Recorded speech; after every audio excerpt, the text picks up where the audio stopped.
Welcome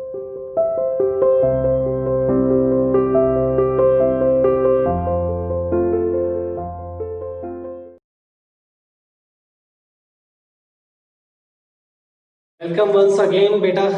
We will continue our chapter 5 अधिकार rights के बारे में.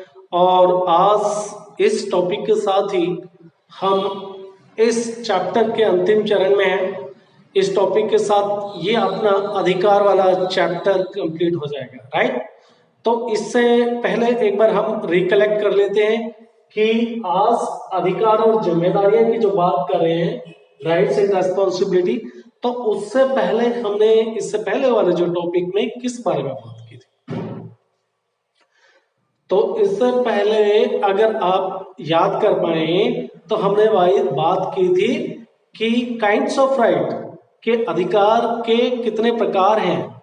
उसमें हमने पॉलिटिकल राइट्स के बारे में बात की थी, आपके आर्थिक अधिकारों की, राजनीतिक अधिकारों के साथ में आर्थिक अधिकारों की, और सिविल लिबर्टी, ठीक है ना, आपके नागरिक स्वतंत्रता के बारे में बात की थी. और फिर हमने आपके कल्चरल क्लेम्स की बात की थी कि आजकल तो हमारे सांस्कृतिक अधिकार भी हो गए, संस्कृति को, अपनी संस्कृति को संजोए रखने का, ठीक है ना, जिसके बारे में हमने आपको एग्जाम्पल के साथ समझाया था कि जैसे कि आपका जो प्राइमरी एजुकेशन है, आपको अपनी मदर टंग के लिए कुछ ऐसी संस्थाएं हैं जो काम कर रही हैं कि प्राइमरी एजुकेशन उनकी मातृभाषा में देनी चाहिए. तो ये आपका कल्चरल क्लेम हो गया, ठीक है ना. और इसी के साथ में आज अब हम बात करने वाले हैं अपने टॉपिक अधिकार और जिम्मेदारियां. अभी तक तो हमने बहुत सारे आपके अधिकारों के बारे में बात की थी, but today we will discuss कि अधिकार तो है आपके accepted, but along with the rights there are the certain responsibility also, ठीक है ना. अब being a citizen of any particular country, किसी देश के नागरिक होने के साथ में हमारे कुछ अधिकारों के साथ में जिम्मेदारियां भी बनती हैं. तो कौन कौन सी जिम्मेदारियां हैं उनके बारे में, the responsibility towards the state, towards the other citizens, जो दूसरे लोग हैं आपके आसपास में रहने वाले, इस समाज में रहने वाले, उनके प्रति, या आने वाली जनरेशन के बारे में, ठीक है ना. हमारे बाद में जो जनरेशन इस देश में, इस विश्व में जो आने वाली है, उसके प्रति भी हमारी कुछ रेस्पॉन्सिबिलिटीज हैं. बात करेंगे उनके बारे में. और साथ में हम फिर इस चैप्टर के अंतिम चरण में हम बात करने वाले हैं कि जो अधिकार है वहां उसके अंदर आपके जो अधिकारों के ऊपर रिस्ट्रिक्शंस, ठीक है, रीजनेबल रिस्ट्रिक्शन, कुछ नियंत्रण सरकार, देश की सरकार आपके अधिकारों के ऊपर नियंत्रण लगा सकती है, कुछ सीमाएं रख सकती है, ठीक है ना. बट कहां तक, आखिर क्या लिमिटेशन है, reasonable restrictions on your rights, ठीक है ना, आपके अधिकारों के ऊपर कहां तक नियंत्रण है. फिर हम बात करेंगे, कई बार आपने देखा होगा, सुना होगा, या भी आप एक्सपीरियंस किया होगा कि जम्मू कश्मीर का जो स्पेशल स्टेटस जो है वो एबोलिश किया था, जब हमने एब्रोगेट किया था, इसको खत्म किया था. अब जम्मू कश्मीर को जो एक विशेष दर्जा है वो खत्म किया था. तो वहां पर कुछ राजनीतिक पार्टी के लीडर्स हैं, उनको जो नजरबंद कर दिया गया, उनका freedom of right, freedom of expression, उनका जो बोलने की आज़ादी, पब्लिक में दूसरे ऑडियंस को सफाई करने की आज़ादी छीन ली गई. आपने देखा कि इंटरनेट की जो कनेक्टिविटीज हैं, ठीक है ना, वो अब आजकल तो इंटरनेट एक आवश्यक उसमें आ जाता है, ठीक है ना. उसके बगैर तो आज की जो जनरेशन है वो तो जिंदा नहीं रह सकती. और बहुत सारे काम हैं, उसको स्वीकार भी किया जाना चाहिए कि जो आज हम इंटरनेट के थ्रू हम उसका इस्तेमाल करते हैं. बहुत सारे आप, बहुत सारी जो गवर्नमेंट जॉब्स हैं उसके बारे में आपको इंफॉर्मेशन नहीं मिलेगी. साथ में आप सरकारें क्या करती हैं, बहुत सारे ऑनलाइन एग्जामिनेशंस कंडक्ट करती हैं, उसी के साथ में कुछ आपको एप्लीकेशंस वगैरह आप जॉब के लिए अप्लाई करते हैं. तो अगर आपके इंटरनेट की फैसिलिटी को सीज कर दिया जाए तो मतलब कहने का है कि आपके रिस्ट्रिक्शंस जो आपके अधिकार हैं उनके ऊपर कहाँ तक कौन सी वो लक्ष्मण रेखा है जब सरकार को अपने नियंत्रण में होना चाहिए, या फिर हम बात करेंगे किसी इंसान को गिरफ्तार कर और राष्ट्रीय सुरक्षा का सहारा लेकर, तो फिर उसके ऊपर सस्पिशन के आधार पर गिरफ्तार कर लिया जाता है किस इंसान को, तो क्या उसके गिरफ्तार के जो अरेस्टेड पर्सन है उसके भी तो कुछ अधिकार होंगे, उसके बारे में बात करेंगे। Let's continue our topic today, right and the responsibilities. देखो राइट्स की अगर बात करते हैं, right place obligation on both. जो अधिकार है, आज हम आपकी जिम्मेवारियों की बात करें ना, तो अधिकार आपके ऊपर भी कुछ जिम्मेदारियां डालता है। आपकी बात करता हूं तो तब मैं बात कर रहा हूँ सिटीजन्स की बात करता हूँ, नागरिकों के ऊपर भी। स्टेट के ऊपर तो कुछ जिम्मेवारियां है ही है। स्टेट तो हम बात करते हैं कि स्टेट जो कॉन्स्टिट्यूशन के अंदर there are certain provision in our constitutions which safeguard, which protect your constitutional fundamental rights। जो आपके मौलिक अधिकार हैं उनकी सुरक्षा के लिए संविधान के अंदर ये जिम्मेदारी दी गई है सुप्रीम कोर्ट को as well as to the high court कि आपके मौलिक अधिकारों की वो रक्षा करें, ठीक है ना, वो तो है।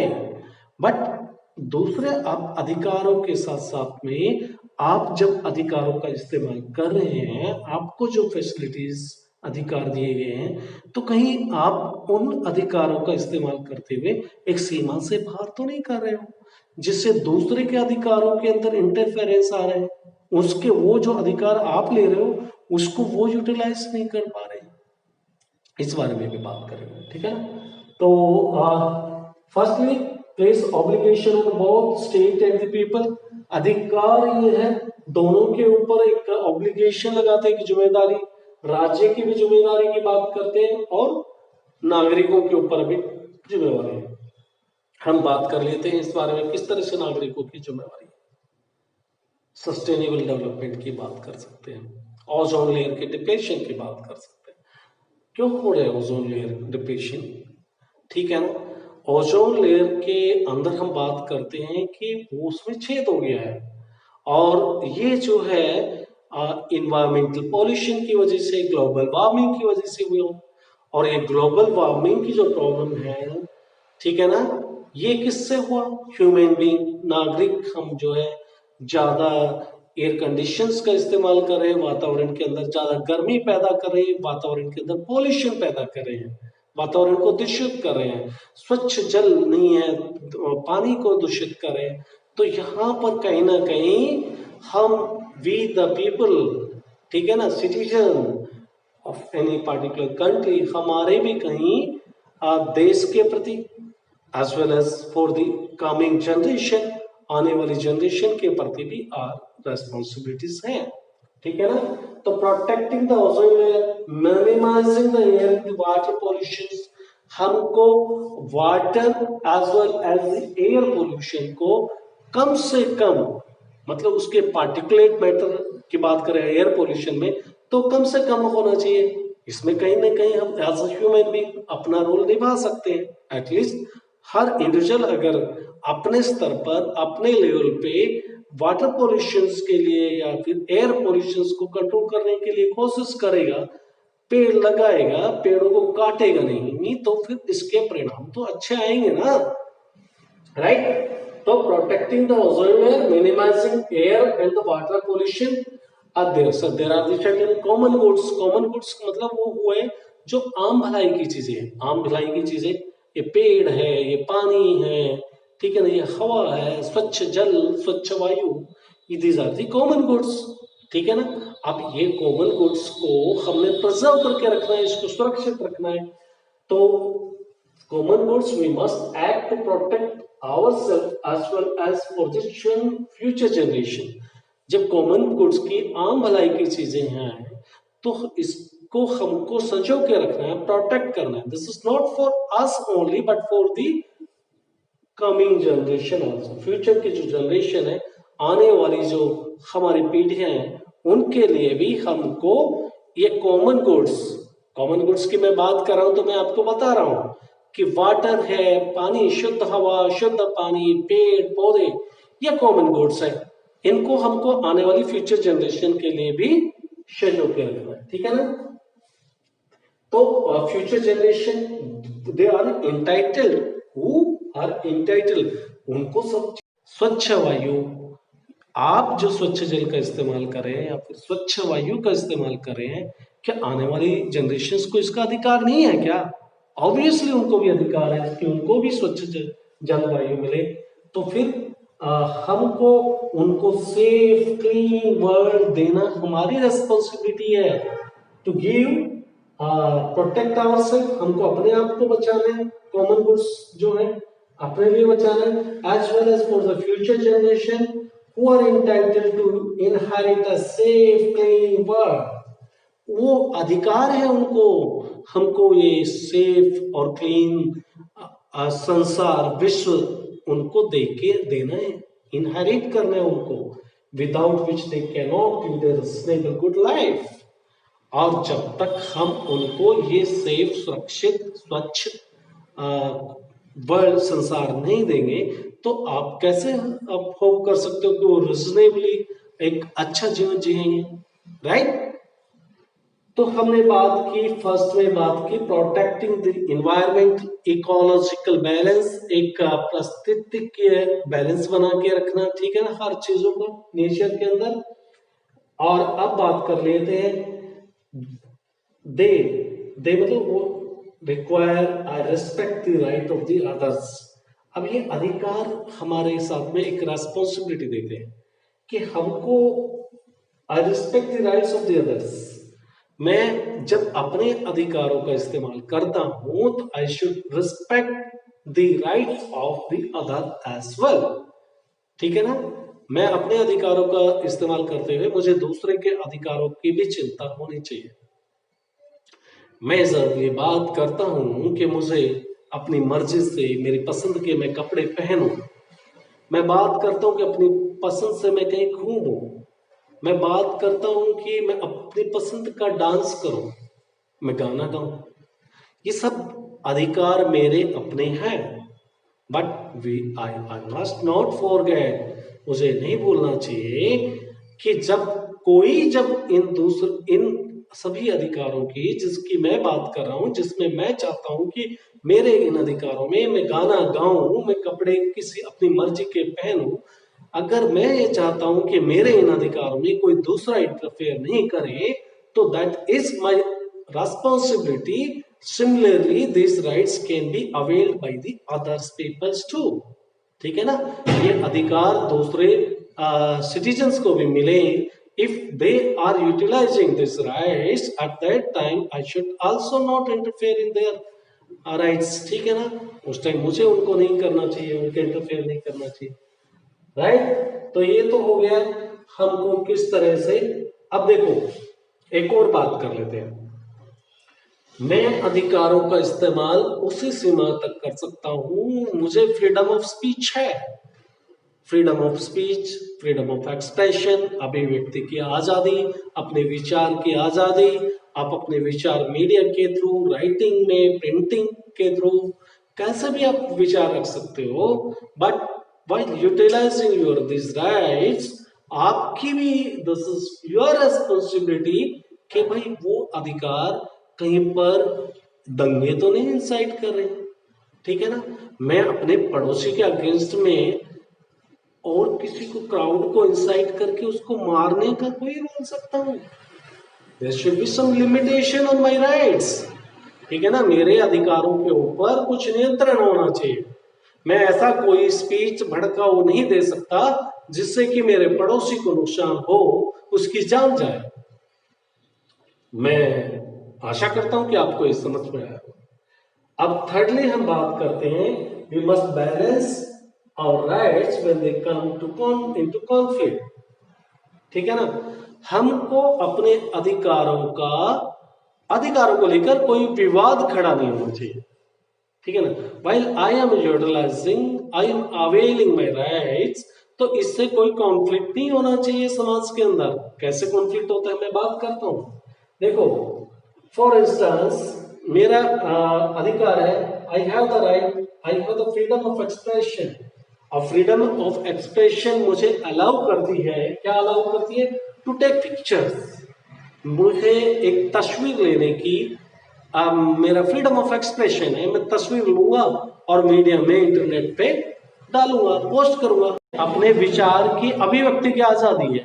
मैंने कहीं से फोटो लिया, मैंने किसी चिड़िया का फोटो लिया, मैंने किसी सुंदर पक्षी का फोटो लिया, मैंने पेड़ों का फोटो लिया, मुझे अच्छा लगा, मैंने मीडिया के ऊपर पोस्ट कर दिया, दैट इज एक्सेप्टेड।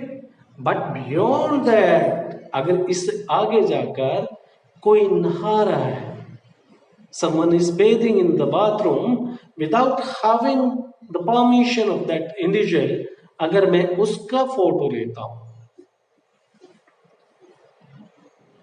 क्या जस्टिफाइबल होगा?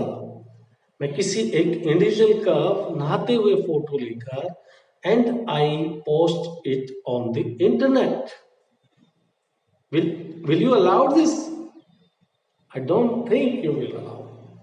तो हमारे अधिकारों के ऊपर there are the certain restrictions are there.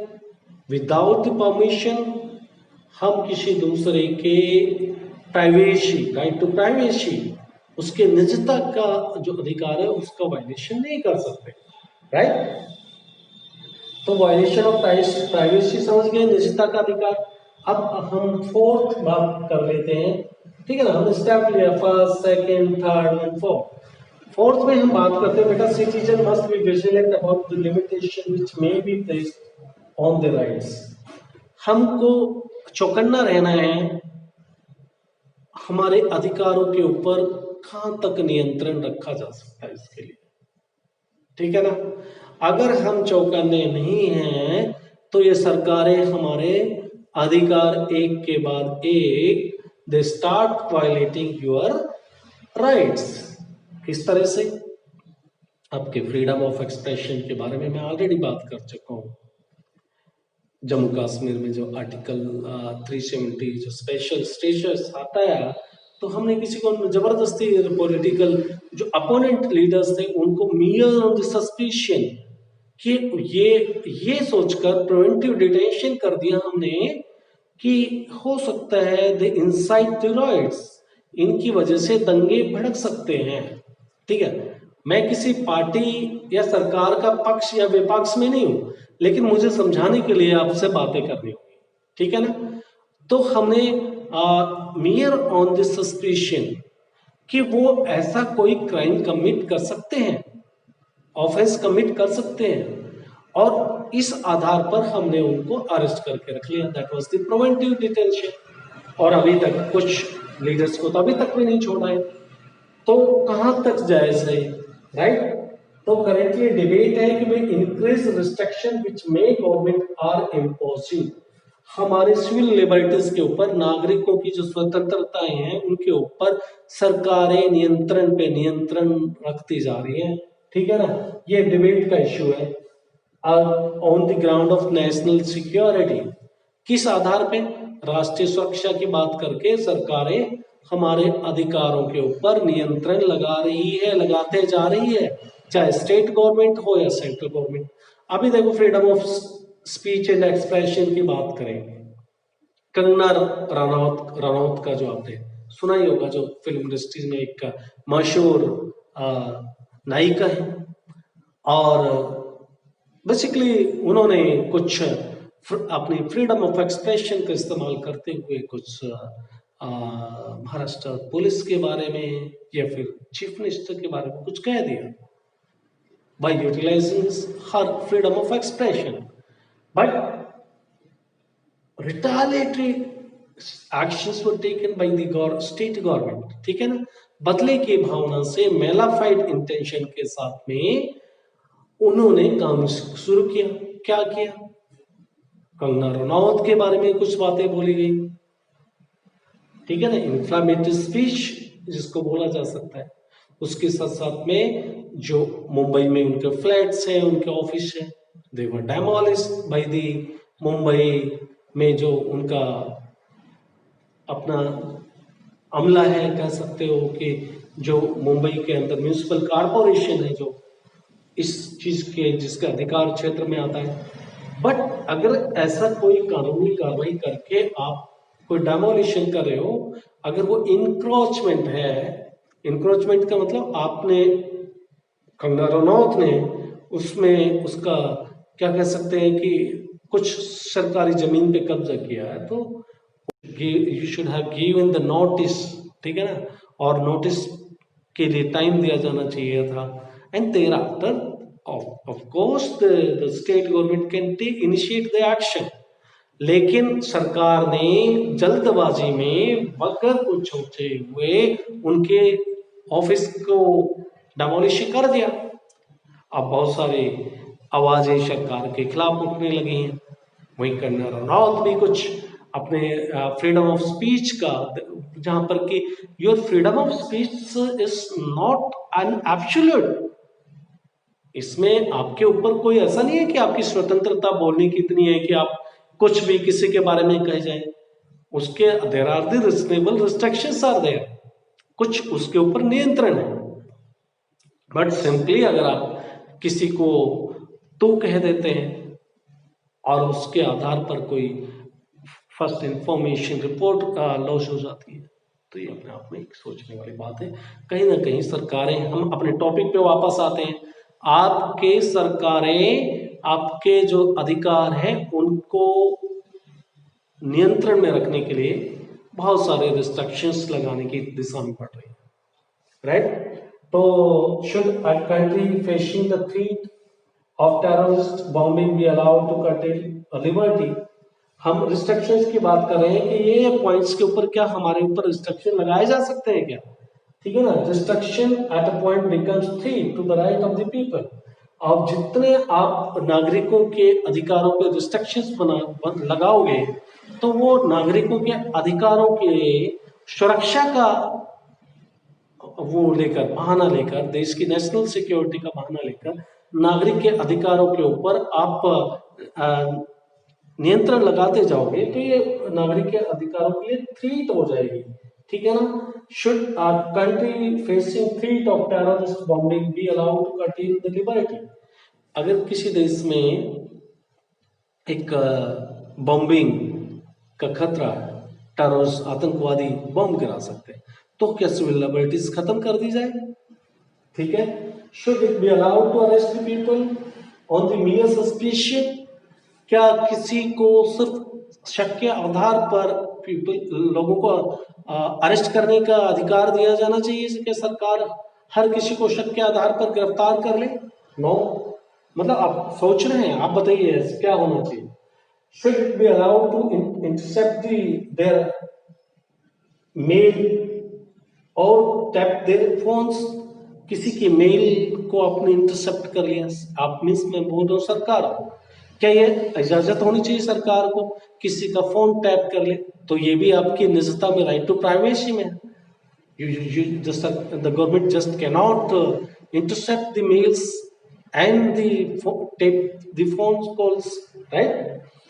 Should it be allowed to torture, to extract confession? क्या सरकार किसी से जुल्म को उगलवाने के लिए, स्वीकार कराने के लिए, क्या उसको ज्यादा टॉर्चर कर सकती है, परेशान कर सकती है, पिटाई कर सकती है क्या? ये नॉर्मल पूछताछ करनी चाहिए। तो ये सारे आपको इस बात पे विचार मंथन, इंट्रोस्पेक्शन करने की जरूरत है, ठीक है ना? ये सब चीजें होनी चाहिए। कहाँ तक होनी चाहिए, कहाँ तक जायज है, कहाँ तक नेशनल सिक्योरिटी का एक्सक्यूज लेकर, on the pretext of the national security, how and how much the government can do the access, ठीक है ना? कितनी ज्यादतियां कर सकती है। और अगर किसी को अरेस्ट कर लिया तो अरेस्टेड पीपल के क्या अधिकार है? क्या उसको वकील करने की इजाजत देनी चाहिए? जब अरेस्ट किया तो क्या उसको ये पूछने का अधिकार है कि मुझे किस आधार पर अरेस्ट किया जा रहा है?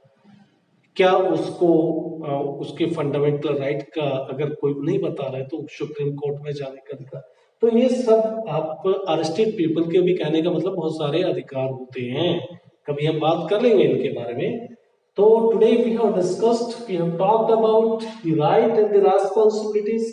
क्या आपके अधिकार हैं और क्या आपकी रेस्पॉन्सिबिलिटीज है, राइट। इसी के साथ आज का ये टॉपिक यहीं पर समाप्त होता है। नए टॉपिक के साथ फिर दोबारा से हम मुलाकात करेंगे। इनफैक्ट नए चैप्टर के साथ हमारी मुलाकात होगी।